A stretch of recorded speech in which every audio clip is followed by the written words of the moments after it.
Olá, turma do 7º ano, tudo bem?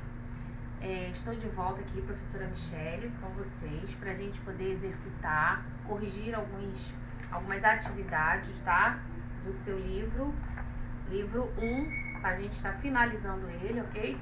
Hoje é dia 19, acredito que até a última semana aí você deve estar recebendo o livro 2, para a gente poder iniciar aí, então as novas matérias, tá? Mas então a gente vai agora pegar os exercícios que a gente já comentou até aqui, vamos fazer a correção, ok? A ideia é que você já tenha exercitado ele aí na sua casa, tá bom? Então vamos lá. Deixa eu passar aqui para você o slide que a gente vai trabalhar hoje, tá? Nós vamos pegar um pouquinho de transitividade verbal, nós vamos também pegar um pouquinho de sujeito, tipos de sujeito, tá? Oração sem sujeito, que nós não vimos ainda, ok? Então, vamos lá. No último slide, né, na última videoaula, eu fiz um slide com alguns exercícios sobre verbos transitivos direto e indireto, né? Então, eu peguei aquelas frases e trouxe para cá para a gente poder fazer a correção e aí eu vou explicando um de cada vez, tá bom? Então, nós temos aí os verbos que seguem, são todos transitivos, tá? Todos precisam de complemento. Então, você vai identificar se ele é VTI, verbo transitivo indireto, aquele que precisa de complemento com preposição, ou VTD, verbo transitivo direto, ok? A primeira frase é: eu leio o jornal pela manhã. Então, veja bem, o verbo está em negrito, leio, né? Então, você tem aí, deixa eu puxar aqui, na letra A, leio. Quem lê, lê o quê? Faz a pergunta, né? Quem lê, lê o quê? Esse o quê é importante. Esse o quê, ele vai trazer para você a ideia de que não precisa de complemento, de preposição, na verdade, tá? O complemento tá lá, né? O complemento, deixa eu voltar, é o jornal, ok? Então, leio é um verbo transitivo direto, ok? A natureza, ela precisa de ajuda. O verbo precisa, tá em negrito. Pensa, quem precisa, precisa de quê? Então, o de é uma preposição. Se esse verbo precisa de uma preposição para continuar aí o seu complemento, então ele é um verbo transitivo indireto, tá? O governo prepara. Quem prepara, prepara o quê?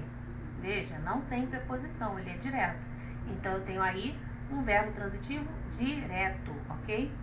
Os homens necessitam de mais diálogo. Os homens necessitam, necessitar é o verbo, quem necessita, necessita de quê? Olha o de na pergunta, né? É uma preposição. Então, eu tenho aí um verbo transitivo indireto, ok? Ele sempre traz uma boa notícia. Bom, o verbo traz. Quem traz, traz o quê? Então, ele é direto, não precisa de preposição. Verbo transitivo direto, tá? Nós compramos esta casa. Verbo comprar, compramos. Quem compra, compra o quê? Então, ele é um verbo transitivo direto, não precisa de preposição, ok?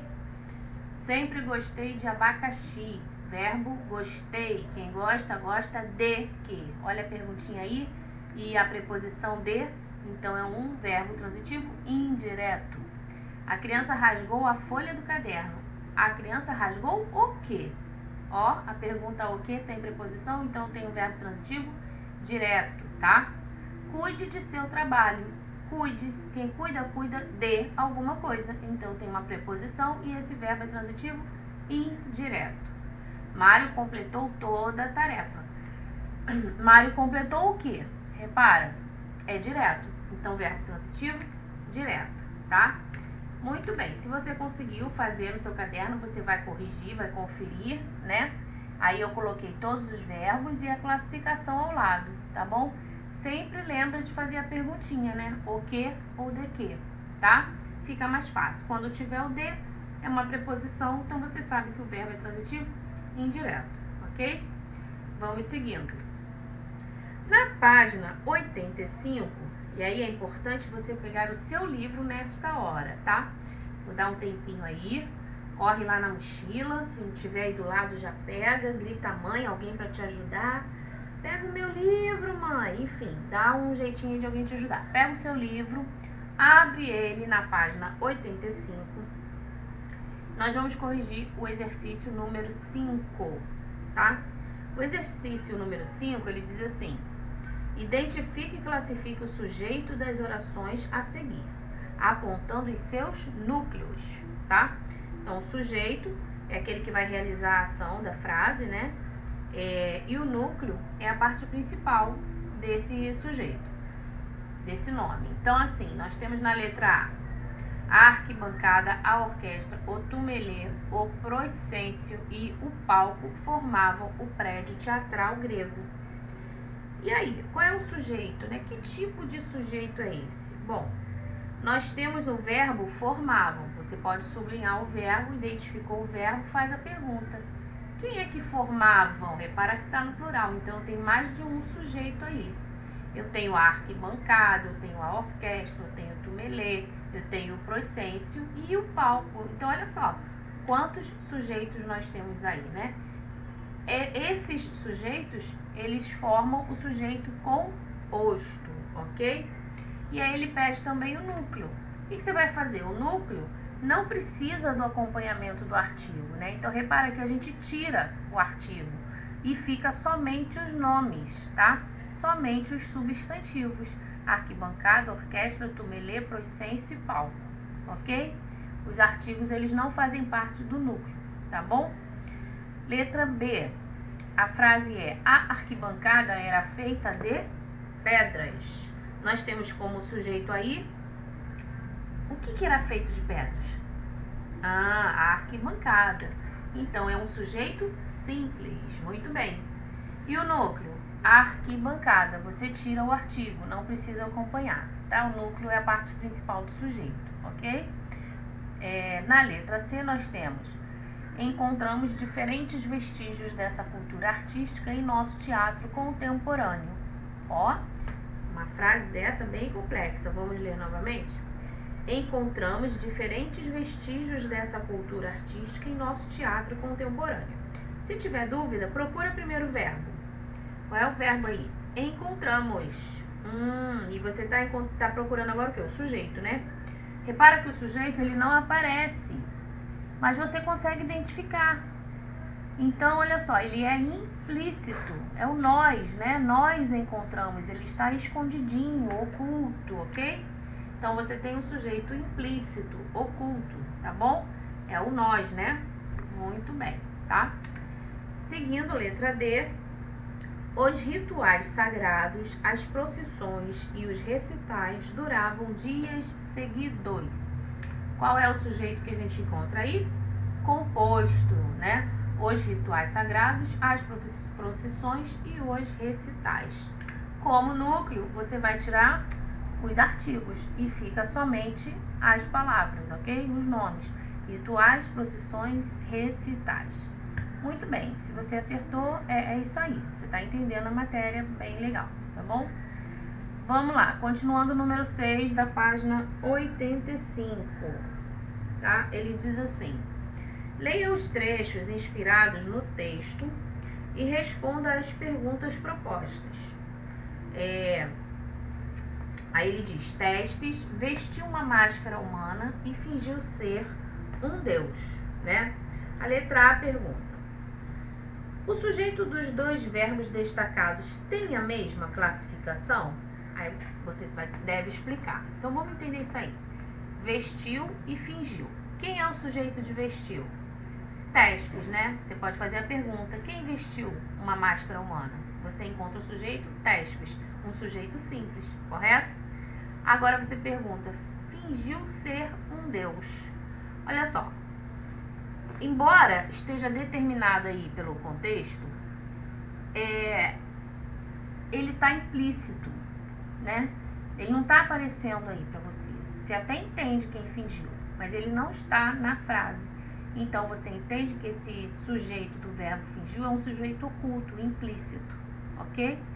Então, a resposta é não, e aí você faz a sua explicação.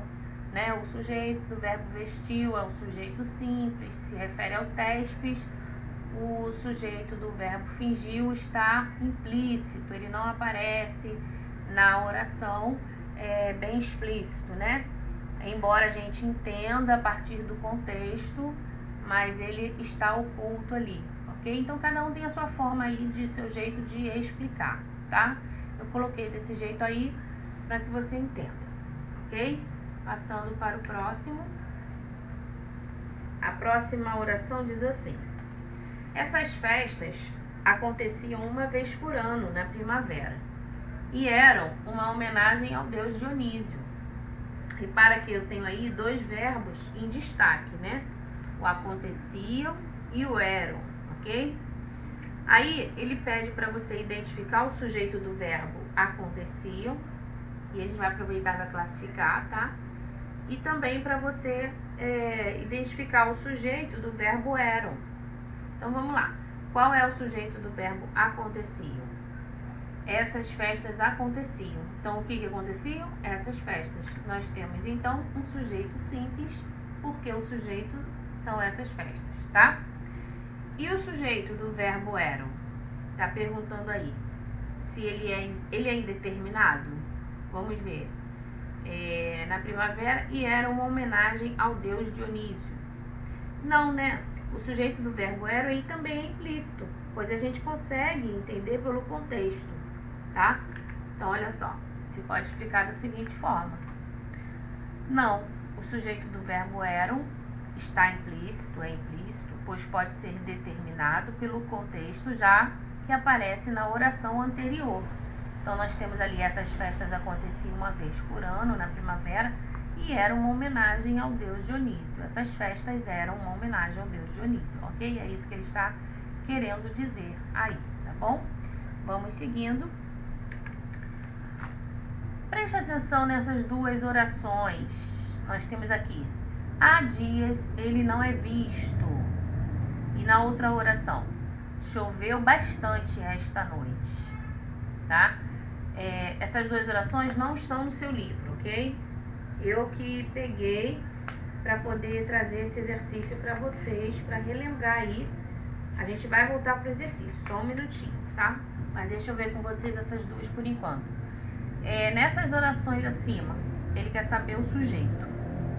Ó, qual é o verbo na primeira oração? A, né?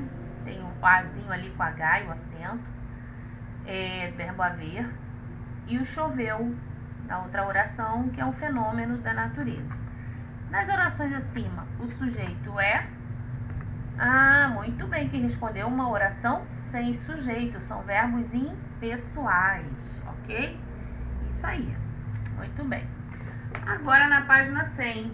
Na página 100 tem os exercícios interessantes com esses verbos impessoais. Por isso que eu coloquei primeiro aquelas orações, para que você relembrasse, né? E a gente agora vai fazer a concordância verbal. Lembrando que o sujeito e o verbo, eles precisam estar em concordância, né? Singular, singular, plural com plural, tá? Então, vamos seguindo aí, tá? Número 1. James Cameron, aí tem pontinho, pontinho, alguns dos maiores sucessos do cinema. Qual é o verbo que você vai usar? Em que conjugação? Criou ou criaram? James Cameron, uma única pessoa, né, gente? Então, o verbo no singular. Criou alguns dos maiores sucessos do cinema, ok? Letra B. Ele inicia, né, com espaço e continua. Produções de James Cameron, filmes como O Exterminador do Futuro, Aliens, Titanic e Avatar. Até nem apareceu o Avatar ali, né? Mas no teu livro tem, tá? Esse exercício é da página 100, tá? Tô lá no número 1. Qual é o verbo que você vai utilizar? O foi ou foram? Ah, tá. O Avatar tá aqui, sim. Você vai utilizar... Bom, são muitas produções, né? Então, plural. Foram produções de James, filmes como O Exterminador do Futuro, Aliens, Titanic e Avatar, ok? Tudo no plural, concordando aí, sujeito, né, com seu predicado, tá? Letra C. Para James Cameron, a questão ambiental, pontinho, pontinho, pontinho, o naufrágio do Titanic. Parece ou parecem? A questão ambiental só pode ser parece no singular, né? No plural não cabe aí, ok? Na letra D, ser reduzidas a poluição e a destruição. Então, o que precisa ser reduzidas? Tá no plural, né, gente? A poluição e a destruição são duas, então precisam no plural, tá? Os problemas ambientais ser tratados pela sociedade. Deve ou devem? A gente tem que ter esse cuidado, porque muitas das vezes a gente fala, né, de uma forma mais livre, coloquial, né, no singular, e na verdade a gente deixa de fazer a concordância verbal quando a gente fala e acaba escrevendo dessa forma. Então a gente tem que ter esse cuidado de saber separar. Os problemas ambientais devem ser tratados pela sociedade. Muitas das vezes você pode se pegar falando rápido e usar o deve. Ah, os problemas ambientais devem ser tratados. Deve ser. Não, devem ser tratados pela sociedade, ok? Atenção aí nisso, tá bom? Exercício 2. Você vai reescrever essas frases inspiradas na entrevista, substituindo o verbo haver por existir ou o verbo existir por haver, tá? Repara que no slide eu não precisei copiar tudo, tem no seu livro, então eu coloquei o principal, que a gente realmente precisa, tá? Que tá aí no enunciado. Substituir o verbo haver por existir ou o verbo existir por haver. Na letra A você tem: havia icebergs na rota do navio. Eu também coloquei só o início da frase, até, tá? Você vai substituir o havia pelo verbo existir. E aí você presta atenção porque vai precisar de colocar no plural ou não. Vamos ver. Havia icebergs, quando eu transformo para o existir, eu coloco ele no plural. Existiam icebergs, ok? Na letra B, há personagens. Então, existem personagens, tá? Plural, né? Na letra C, existem planos para uma sequência de Avatar. Ou seja, se aí já está o existem, eu agora vou usar o verbo haver. E quando eu uso o verbo haver, o verbo fica no singular. Então, há planos para uma sequência de Avatar, ok? Na letra D, essa frase ela se repete com a primeira, tá? Existiam, a gente já colocou lá na letra A, existiam. E na letra E, ainda existe tempo de reduzir o ritmo, né? Então, ainda há tempo de reduzir o ritmo, tá? Então, é só você ter atenção para realizar a concordância verbal, atenção aos verbos e aos sujeitos, tá? Para que eles caminhem juntos fazendo aí a concordância. No exercício 3, ele pede para você comparar as orações que seguem. Nós temos aí 3 orações. A primeira, temos vagas para cineastas. A segunda, existem vagas para cineastas. E a terceira, há vagas para gestores. Correto? Há vagas para gestores cineastas. No seu livro está escrito assim: a informação que as 3 orações apresentam é praticamente a mesma, né? Você lê, você acaba achando que é a mesma coisa que elas querem dizer. Podemos afirmar que essas orações também apresentam o mesmo tipo de sujeito? Olha lá de novo. Temos vagas para cineastas. Temos vagas, o sujeito aí é o quê? Nós temos, né? Tá implícito. Então, existem vagas para cineastas. Ou há vagas para gestores. Vamos ver como é que ficou isso? Primeira resposta é não, né, gente? Porque ele pergunta se essas 3 orações apresentam o mesmo tipo de sujeito e não apresenta. A oração 1, ela apresenta um sujeito implícito, que eu já falei, o nós. Na oração 2, apresenta um sujeito simples, que é vagas para cineastas. E na oração 3, é uma oração sem sujeito, pois apresenta um verbo impessoal, que é o verbo haver. Tá bom? Bom, assim a gente termina a correção, algumas atividades aí do seu exercício. Espero que tenha tirado algumas dúvidas. A melhor forma de você realmente verificar a sua aprendizagem é exercitando, é fazendo as atividades, tá? No livro, no caderno, praticando mesmo, ok? Até deixei uma frasinha no final: quanto mais eu pratico, mais eu aprendo, tá? E assim a gente termina essa videoaula de hoje. Não esqueça, tá, de fazer a correção. É muito importante não só você ouvir, mas é importante você voltar nessas aulas e refaz mesmo. Imagina que você está lá na sala de aula copiando os exercícios que a gente passa, tá? Coloca aí no seu caderno. Vai ser muito bom quando a gente voltar, o professor poder ver os exercícios que você fez. Tá legal? E uma coisa é você ouvir, a outra é você agora, ó, deixa eu fazer sozinho, né? É muito bom você poder praticar e você mesmo avaliar a sua aprendizagem, tá? Vale muito a pena. Então a gente se vê na nossa próxima aula. Fica com Deus, boa semana, tá bom?